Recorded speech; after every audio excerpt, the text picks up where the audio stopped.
เมืองแก่นปะซักเปิดน้ำใส่ขัว2แห่งมูลค่ากว่า577ล้านกีบเพื่อยกระดับการคมนาคมและเศรษฐกิจท้องถิ่น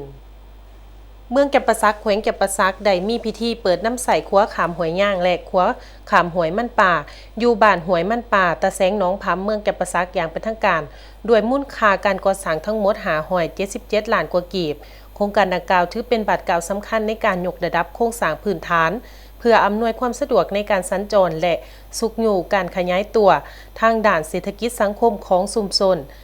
เข้าร่วมพิธีในครั้งนี้โดยทานปริญญาเอกอรุณไซสุนนาลาดกรรมการศูนย์กลางพรรคเลขาคณะบริหารงานพรรคแขวงประธานสภาประชาชนแขวงแก่นปะซักพร้อมทั้งไหล